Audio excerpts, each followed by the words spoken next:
We are given an inference question. We have to come to a logical ending. What we want to do to come to a logical ending is to connect all the important points to each other. Arthurian legends derive from many often contradictory sources, such as Annales Cambrai, composed around 970, and Tom A. Lincoln from around 1607. So here, guys, we are just given a general information about Arthurian legends, where we are said that it just derives from many different sources. Sir Thomas Malory's 15th century text, Le Morte d'Arthur, was an attempt to compile these stories into a coherent narrative. From the second sentence, we may even know that that person, Malory, he compiled a coherent narrative. And what it means that he gathered all the sources, all the available sources, and made kind of an ultimate compilation of all the Arthurian legends. Many of Malory's sources derive from Geoffrey of Monmouth's History of the Kings of Britain, written in 1130s. And here, guys, the point that's made is that most of the Malory's work comes from Geoffrey history, right? Geoffrey's history.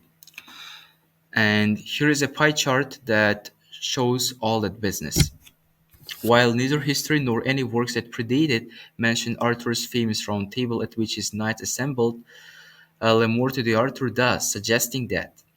So we are said that history and the work that comes before that doesn't mention round table. It means that there is no round table in Geoffrey, and there is a round table in Le Morte d'Arthur, the work by Malory, right?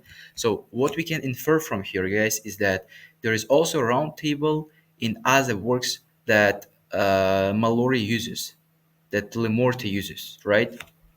With that in mind, let's go to the options. When a version of an Arthurian legend contradicted the version in history, Malory preferred to include Geoffrey of Monmouth's version in Le Morte d'Arthur.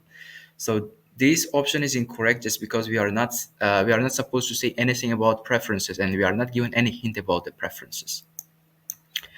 Le Morte d'Arthur is more historically accurate than history because Tom L. Lincoln. So we read that name, guys, that title, and we can cross it out.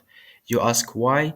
It's because this name, these two names, they have nothing to do with our work, with Le Morte d'Arthur. They are just here, just as examples of sources from where Arthurian legends come, not from where Le Morte comes. Geoffrey of Monmouth's accounts of Arthurian legends in history are more similar overall in content to the accounts in Tom L. Lincoln.